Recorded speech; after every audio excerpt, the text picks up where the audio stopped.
예수님께서 당신 자신을 스스로 표현하신 아주 유명한 말이 성경에 여러 가지가 있어요. 특별히 요한복음에 그게 나와요. 나는 생명의 떡이다. 나는 세상의 빛이다. 이런 얘기가 여러 가지가 있는데, 요한복음 10장에 보면 예수님께서 당신 자신을 이렇게 말씀하십니다. 나는 선한 목자다. 사람들을 양떼로 비유하는 거죠. 그러면 예수님이 선한 목자다. 요한복음 10장 14절 앞부분에 있는 예수님의 말씀이에요. 근데 14절 뒷부분하고 15절에 보면 예수님이 왜 선한 목자이신지 그 이유가 나와요. 두 가지입니다. 첫째는요, 선한 목자이신 예수님이 양들을 잘 아셔요. 그래서 선한 목자시고, 두 번째는 양들을 위해서 당신의 목숨을 버리십니다. 그러니까 선한 목자죠. 양들을 알지 못하는 어떤 목자가 있는데, 내 양이 어떤 양인지 전혀 알지도 못하는 그런 목자가 선한 목자다, 이렇게 불림받을 까닭이 없을 거 아니겠어요? 또 늑대가 나타난다든지 위험할 때 양들은 나 몰라라 내팽개쳐 두고 자기 살려고 도망간다면 그건 선한 목자가 아니죠. 예수님께서 목자로서 당신의 양을 아신다, 이렇게 말씀하셨는데 거기에서 아주 감동적인 점이 있습니다. 얼만큼 아시나? 하나님은 우리가 삼위일체 하나님이라고 고백하지요. 성부 하나님, 성자 하나님, 성녀 하나님. 이 삼위이신 하나님은 서로가 서로를 이거는 우리가 상상할 수 없을 정도로 한 분이시니까 깊이 그리고 온전히 신비롭게 아십니다. 근데 양의 목자이신 예수 그리스도께서 양들을 알되 어느 정도로 아시냐면, 성부 하나님이 성자 하나님을 아시는 것처럼, 또 성자 하나님이 성부 하나님을 아시는 것처럼 그렇게 양들을 아신대요. 이건 아주 감동적인 거지요. 여러분, 이 말씀으로 한번 우리 자신을 생각해 보십시다. 예수님이 목자면 그리스도인인 여러분과 저는 예수님의 양들이지요. 근데 예수 그리스도가 여러분을 아신대요. 잘 아신대요. 근데 어느 정도로 아시냐면, 내가 나를 아는 것보다 목자이신 예수님이 나를 더 잘 아신다, 이런 얘기입니다. 사람은 누구나 본능적으로요, 내 문제는 내가 제일 잘 알지, 나야 내가 제일 잘 알지, 이렇게 생각을 하거든요. 근데 기독교 신앙에서 신앙이 성숙해지려면 신앙의 축복, 신앙의 아름다움과 기쁨의 문이 열리려면 바로 이 점을 넘어서야 돼요. 내가 나를 제일 잘 아는가? 일반적으로는 그 말이 맞습니다. 그런데 예수 그리스도 주님께서 내가 나를 아는 것보다 나를 더 잘 아신다, 이 사실을 인정하면서부터 신앙이 새로워지기 시작하는 거예요. 성도 여러분들이요, 예수 그리스도께서 여러분을 여러분보다 더 잘 아신다는 것을 인정하고 마음에 깨달을 수 있기를 주의 이름으로 축복합니다. 그런데 이런 생각을 한번 해보세요. 누가 나를 굉장히 잘 알아요. 내 사생활 깊은 것까지 알아요. 근데 그 사람하고 나하고 관계가 안 좋아요. 그 사람이 나를 미워해요. 그 사람이 나를 해코지 하려고 그래요. 자, 이 정도면 아주 끔찍한 일이죠, 그죠? 네, 끔찍한 일입니다. 보통 민주주의 법치 사회에서는요, 사생활 보호가 법으로 보장돼 있습니다. 남에 대한 정보를 그 사람의 동의 없이 다른 사람에게 알리는 것은 범죄 행위로 규정이 되어 있습니다.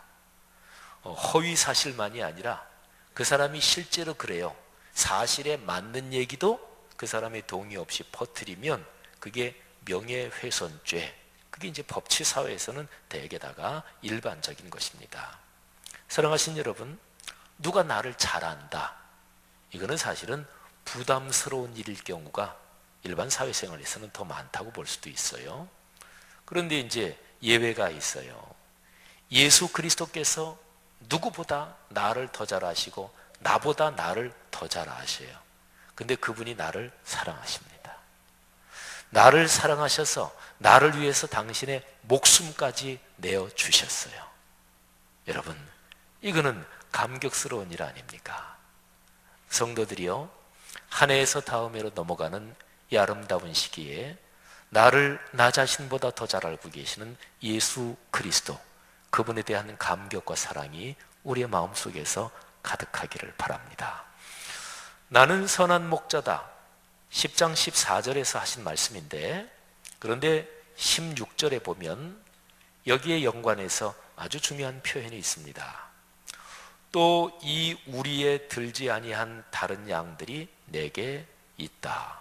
예수님의 말씀이에요. 예수님이 지금 비유로 당신을 목자라고 얘기하시고, 그리고 사람들을 양으로 비유하시는 거니까 양들이 사는 그 우리가 있잖아요, 그죠? 근데 이 우리에 들지 않은 다른 양들이 내게 있다, 예수님이 그렇게 말씀하시는 거예요. 자, 그러면 16절의 이 말씀을 한번 생각해 보세요. 예수님의 양들이 누굴까요? 어떤 사람이 예수님의 양들일까요? 보통 이제 교회 다니는 사람들은 예수님의 양들이 누굴까? 그러면 얼른 그렇게 생각합니다. 아, 교회 다니는 사람들이 예수님의 양들이지, 신앙인이 예수님의 양들이지, 이렇게 생각을 합니다. 그는 절반은 맞았어요. 근데 큰 틀로 보면 어쩌면은 틀린 얘기라고도 볼 수가 있습니다. 오늘 16절에서 이 우리 안에 들어오지 않은 다른 양들이 내게 있다, 다른 양을 말씀하시거든요. 그러니까 우리에 들어와 있는 양 말고 아직까지 들어와 있지 않은 양들인데, 그 양들도 예수님은 내 양이다, 이렇게 말씀하시는 거예요. 그 당시 우리 안에 들어와 있는 양이라고 비유적으로 말한 것은 누굴까요? 예수님의 12제자들을 비롯해서 예수님을 따르고 예수님을 믿었던, 사실은 대부분이 유대인이었어요. 그 사람들이 우리 안에 들어와 있는 양들이겠죠. 그러면 우리 안에 들어와 있지 않은 양들은 누굴까요?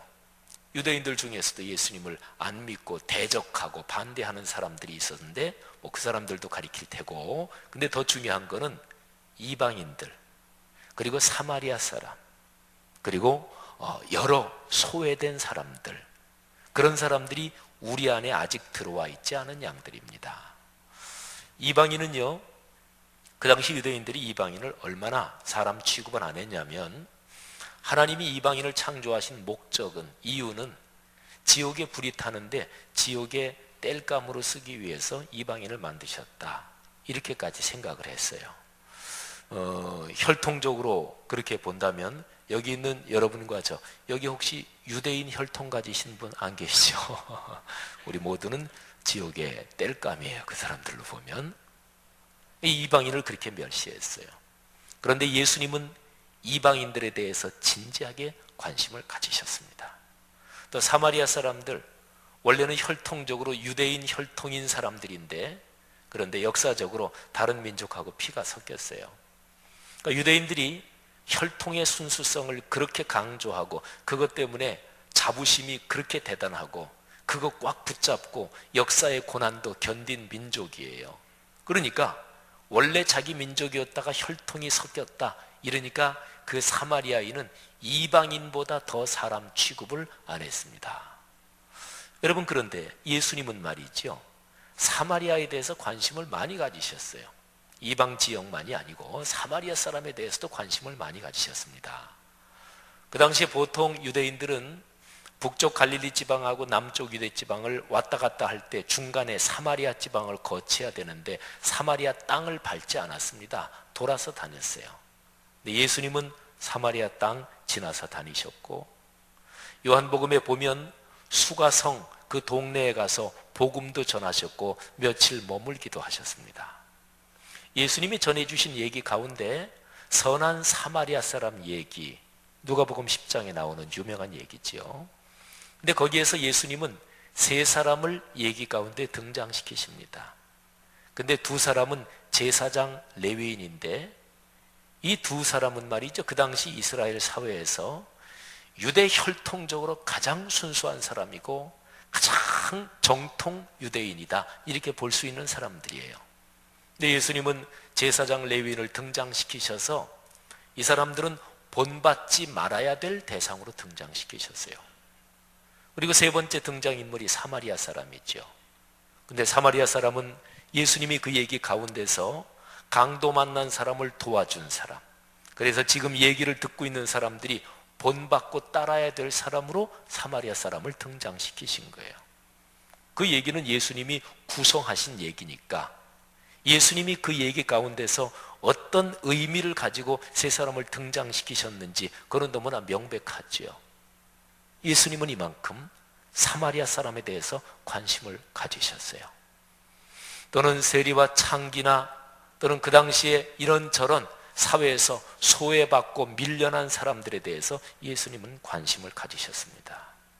그러니까 이 우리에 들지 않은, 아직 들어오지 않은 그 양들도 내 양이다, 내 마음속에 그들을 품고 있다, 이런 말씀이잖아요.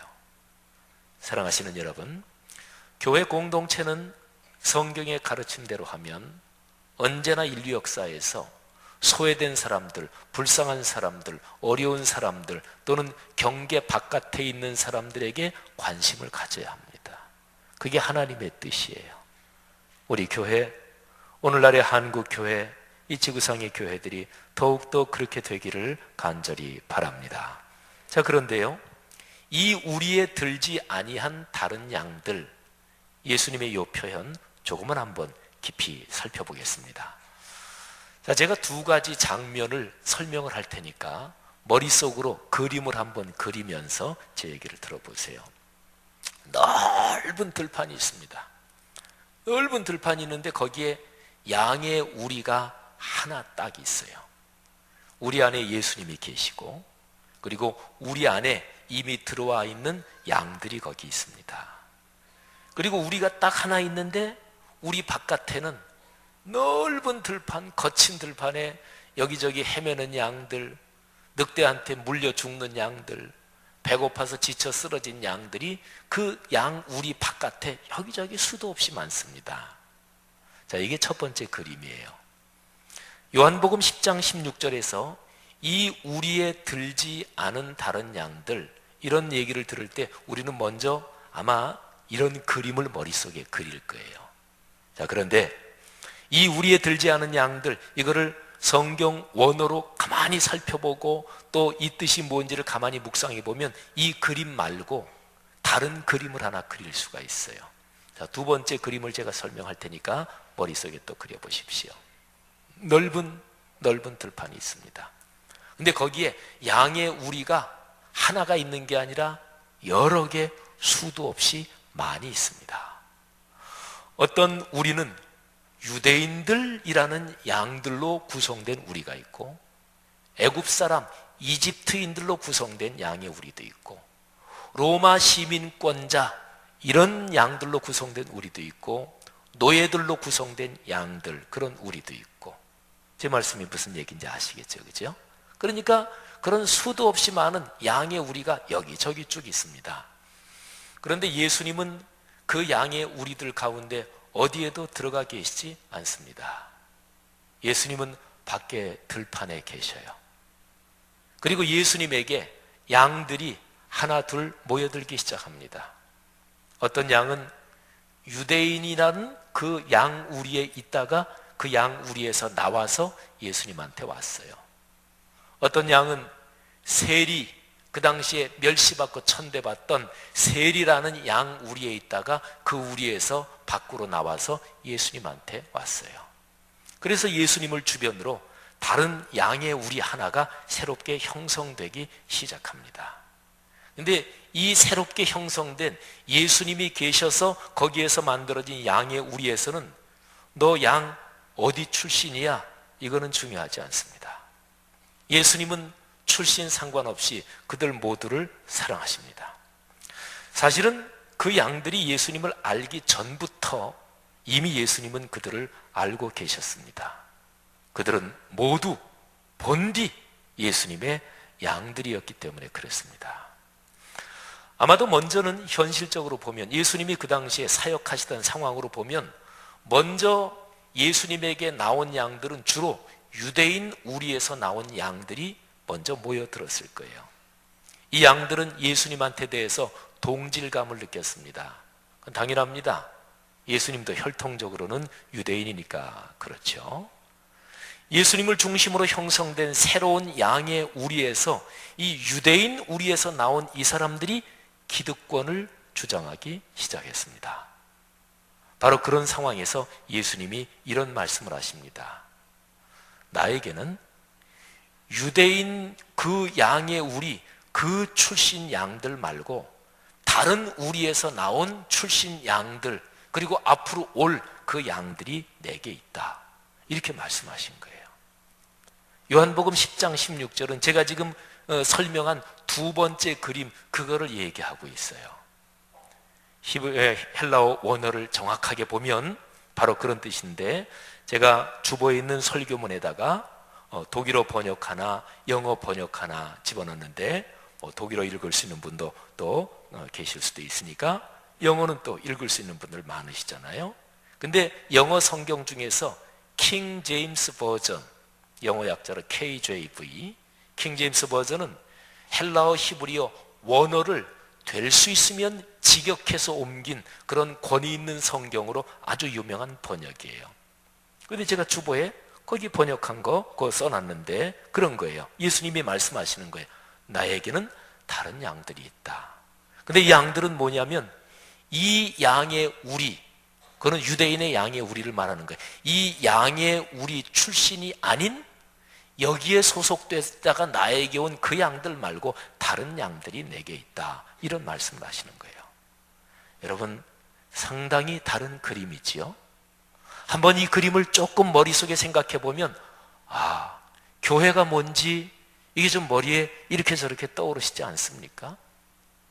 사회에는 여러 가지 집단이 있는데 교회도 사회의 집단 중에 하나로서 자기 집단 이익을 지켜야 되고 방어해야 되는 그게 교회인가요? 아니, 성경은 교회를 그렇게 얘기하지 않아요. 사회의 모든 집단은, 모든 직종은 어떤 모임이든지 자기 모임을 지키고 자기 모임을 발전시키기 위해서 애쓰는데 교회는 그런 조직체 가운데 또 하나의 조직체가 아닙니다. 교회는 사회의 집단들이 서로 갈등하고 충돌도 하고 싸우기도 하는 그런 모든 집단들을 다 끌어안는 어머니의 품 같은 모임이 교회입니다. 여러분, 요한복음 우리가 10장 16절 말씀을 묵상하는데요, 11장으로 넘어가면 거기에 아주 중요한 표현이 있습니다.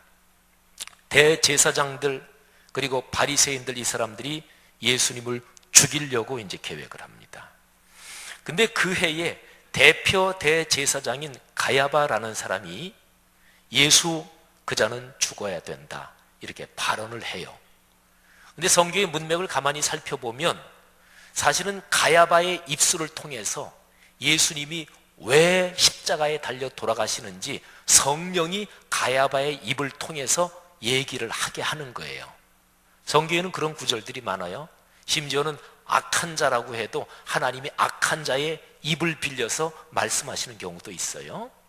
자, 가야바가 뭐라고 얘기하나 보세요. 예수께서 그 민족을 위하시고 또 그 민족만 위할 뿐 아니라 흩어진 하나님의 자녀를 모아 하나가 되게 하기 위하여 죽으실 것을 미리 말함이라라. 아멘. 예수님이 왜 죽으셔요? 그거는 이스라엘 민족, 말하자면 유대인들을 위해서 죽으시는 거예요. 유대인들을 구하기 위해서. 근데 또 하나 목적이 있는데 흩어진 하나님의 자녀를 다 모아서 하나로 만드시려고. 근데 여기서 흩어진 하나님의 자녀는 누구를 말하는 것일까요? 유대인들 중에서 여기저기 흩어져 있는 그 사람들을 얘기하는 것일까요? 아닙니다. 그게 아니고 인류 전체를 말하는 거예요. 예수님이 왜 이 땅에 오셨어요? 유대인들 그 사람들만 구원하러 오신 게 아니잖아요. 너무나 뻔하잖아요. 그러니까 흩어져 있는 하나님의 자녀들, 흩어져 있는 주님의 양떼들을 다 모아서 하나로 만드시려고 예수님께서 오셨는데 그게 바로 예수님이 품고 계신 다른 양들이란 말이에요. 저 유명한 요한복음 3장 16절 말씀만 생각해도 알 수 있잖아요. 하나님이 세상을 이처럼 사랑하사 독생자를 주셨으니 이는 그를 믿는 자마다 멸망하지 않고 영생을 얻게 하려 하심이라. 아멘. 조건은 하나입니다. 예수 그리스도를 믿는 것입니다. 인종, 지역, 학력, 국적, 성별, 재산 정도 그 어느 것도 상관없습니다. 믿으면 구원의 복, 삶의 복을 받아요. 이것이 복음입니다.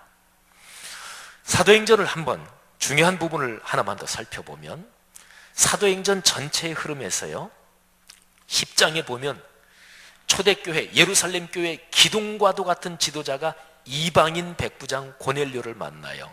정통 유대인, 베드로 정통 유대인이에요. 정통 유대인인 베드로가 이방인을 만나요. 근데 이 사건이 무지무지하게 중요해요. 베드로가 고넬료를 만나고 머릿속에 충격적으로, 사실은 들어보지도 못했던 거는 아니에요. 예수님하고 같이 다닐 때 예수님이 많이 얘기하셨어요. 귀에 못이 박히게 얘기했어요. 예수님이 노래를 부르시듯이 얘기한 거예요. 그런데 사람은 자기 마음에 열려있지 않으면 노래 부르듯이 들려오는 것도 안 들리는 거예요. 근데 베드로가 그거를 충격적으로 깨달아요. 뭐를 깨달았는가? 사도행전 10장 34절 35절에 보면 베드로가 이렇게 고백합니다. 고넬료를 만난 고넬료 집에서 말하기를, 베드로가 입을 열어 말하되 내가 참으로 하나님은 사람의 외모를 보지 아니하시고 각 나라 중 하나님을 경외하며 의를 행하는 사람은 다 받으시는 줄 깨달았도다. 여러분 생각해 보세요. 이게 진짜로 깨닫기 어려운 것입니까? 지식적으로는 간단한 거잖아요. 오늘날 우리는 그리스도인이잖아요. 땅끝까지 복음을 전해야 돼요? 말아야 돼요? 전해야 되죠. 이거 어려운 거 아니잖아요. 근데 그게 심령 깊숙하게 내 마음에 내 삶을 흔들어 놓는 깨달음으로 그게 다가온다. 이거는 조금 다른 문제죠. 베드로가 그걸 깨달은 거예요. 사도행전 전체는 10장에서 베드로가 고넬료를 만나면서 이 사건을 통해서 반전이 돼요. 사도행전이 28장까지 있거든요. 그러면 베드로가 요때 요거를 깨달았다 그랬으니까 10장 이전에는 베드로 깨닫지 못했고, 베드로가 제일 중요한 지도자인데 지도자가 그러니까 초대교회 예루살렘 교회 다른 성도들 당연히 깨닫지 못했을 테고, 멀쩡하게 교회인데 초대교회 성령이 충만했는데 그런 거예요. 사랑하신 여러분, 요한복음 10장 16절 예수님이 말씀하십니다. 너희들 인간들이 어디 출신, 어느 지역 연고가 있고 어느 학교 출신이고 학력이 어느 정도 되고 계층, 진보, 보수, 여당, 야당 또는 백인, 흑인, 너희들 그렇게 사는데 모두가 다 내 양이다. 지금 내 우리에 들어와서 기득권을 주장하는 사람이 있느냐? 아니다. 내게는 아직까지 어느 출신에서 오든지 간에, 어느 지역에서 오든지, 어느 인종에서 오든지 간에 내가 다 품어야 될 양들이 내게 있다. 그 양들을 위해서 예수님은 목숨을 버리신 거예요. 요한복음 10장 16절 예수님의 이 말씀을 묵상하면서 이 빛에서 오늘날의 그리스도인과 한국교회를 한번 봅시다. 한국교회는 어떻습니까? 우리 교회는 어때요? 또 나 자신은 어때요? 예수 그리스도를 통해서 하나님이 주시는 복을 받기를 원하십니까? 저로 말한다면 간절히 원해요. 제가 목사지만 목사이기 이전에 한 사람의 그리스도인으로서 저희 내외 또는 저희 아이들 또는 계속될 가문의 후손들 예수님 재림하실 때까지 다른 복 말고 예수 그리스도의 십자가 사건 안에서 창조의 주요 구원의 주님이 보여주신 그 하나님이 주시는 복을 저희 가문 대대로 받기를 저는 간절히 바라고 그리고 기다리며 기도합니다. 여러분 모두가 다 그러시는 줄 압니다. 그런데 중요한 것은 어떻게 그 복을 받지요? 어떻게 그 복을 받지요? 간단합니다. 그 복을 주시는 분 예수 그리스도 또는 하늘아버지, 예수 그리스도께서 가장 절절하게 관심을 가지신 문제에 나도 관심 가져야 돼요. 예수님은 그 문제 때문에 세상에 오셨고 그거에 그렇게 절절하게 관심 가지시는데 나는 거기에 대해서 관심이 하나도 없어요. 그러면서 복은 구해요. 그걸 가리켜서 미신적이라 그러는 거예요. 그걸 가리켜서 기복신앙이라 그러는 거예요. 사랑하신 여러분, 적어도 요한복음 10장 16절을 제대로 이해했다면 그 이후부터는 성경에서 말씀하는 복에 대해서 이런 생각이 명백해져야 합니다. 사랑하는 말씀삼 공동체 성락성결교회의 하나님의 백성 그리스도인 여러분들이요, 예수 그리스도께서 그토록 절절하게 관심 가지신 그 문제가 여러분 각자에게도 깊은 관심사가 되기를 주의 이름으로 부탁드립니다. 새해에 우리 교회가 사역할 거 가만히 담임 목사로서 생각하면서 이렇게 저렇게 기도하고 또 고민도 하고, 그러면서 한 사람이 한 사람을 1인 1전도운동, 한 사람이 한 사람을 마음에 품고 기도하며 그 사람을 주님께 인도하는 일, 이게 요한복음 10장 16절에서 주님께서 다른 양들이 내 심령에 있다, 내 심중에 있다, 여기에 대해서 우리가 응답할 수 있는 일이다, 이런 생각을 했어요. 전도 방법이 수도 없이 많지만 그러나 한 사람이 한 사람을 가슴에 품고 그 사람을 위해서 1년 동안 기도하며 예수님의 관심사를 나도 가지는 것, 이게 예수님 말씀에 대한 최소한의 응답일 것입니다. 근데 마지막으로 한번 생각해 보세요. 왜 전도하는가요? 조직을 유지하기 위해서 전도하나요? 조직의 구성원을 늘려야 조직이 강해지니까 그래서 전도하나요? 성경은 그렇게 얘기하지 않습니다. 기독교라는 종교의 기득권을 이 한국 사회에서 지키기 위해서 교세가 안 줄어야 되는 거예요? 성경에서 그런 근거 구절이 있는 거 있으면 저한테 가지고 와 보세요. 예수님은 다른 양들에 대한 관심을 말씀하신 요한복음 10장을 비롯해서 어디서도 그런 얘기를 하지 않으셨어요. 여러분보다 제가 더 급할 거예요. 한국 교회가 줄고 있는 상황에서 목사가 자기가 목회하고 있는 교회가 늘어야 목사한테 좋으니까, 목사도 좋은 의미로 보면 하나의 직업이니까 목사라는 직업이 탄탄하게 잘 나가기 위해서 그래서 전도해야 돼요. 한국교회 목사들이 이런 관심사 진짜로 없이 순수하게 성경에서 말씀하는 그 의미에 따라서 전도를 강조할 수 있을까요? 신학대학은 교세가 줄면 신학대학은 비상입니다. 신학대학 가는 사람 없으니까 교수들 밥벌이 자리 잃어버리겠죠. 신학대학의 교수라는 직업적 이익을 지키기 위해서 한국교회 교세가 유지돼야 돼요. 우리는 오늘날 뭔가를 착각하고 있는 거예요. 성경적 기독교에서 떠나서 뭔가 자기 기득권을 지키기 위해서, 자기 조직을 보호하기 위해서, 다 아닙니다. 오늘 요한복음 10장 16절에서 예수님께서 말씀하신 그 예수님의 관심사처럼 성도 여러분들이요, 한번 거룩한 실험을 해보십시다. 성경 말씀대로 내 마음을 순수하게 그렇게 먹고 한 영혼을 품고 기도하면 어떤 기적이 일어나는지. 오늘 아마 예배 오신 분들, 우리 교회 이 화면 보고서 굉장히 밝아졌네, 느낌 금방 가졌죠, 그죠? 지금 환하게 켜놨는데도 여기 화면 비추는 이 전구가 있어요. 수명이 되면은, 오래되면은 점점 흐려져요. 그 전구 바꿨어요. 그러니까 환해지잖아요, 그죠? 여러분 신앙은 어때요? 처음 믿을 때 나 참 순수했는데 지금은 순수하지 않으시다는 얘기네요. 목사 되기 전에는 순수했는데, 장로 되기 전에는 순수했는데, 목사 장로가 뭐 그렇게 천국까지 가져갈 거라고. 목사가 천국 가는 거 아니에요. 장로가 천국 가는 거 아니에요. 그리스도인이 천국까지. 그런데 그것 때문에 순수함을 잃어버렸나요? 사랑하신 여러분, 성경 말씀에 이 귀한 메시지를 붙들고 우리 말씀삼 공동체 2015년 걸어가십니다. 하나님께서 그런 교회가 아직까지 존재하고 있는 한, 그런 그리스도인들이 아직까지 순수한 심정으로 뜨거운 가슴을 안고 기도하며 하나님을 따르고 예수 그리스도의 뒤를 따라 걸어가고 있는 한, 하나님께서 한국교회를 다시 한번 일으키시며 한국교회를 통해서 이 나라와 민족을 축복하실 걸로 믿습니다. 그런 성도들 가정 가문마다 하나님의 축복이 강처럼 흐를 것입니다. 그렇게 되기를 주의 이름으로 축원합니다. 기도하겠습니다.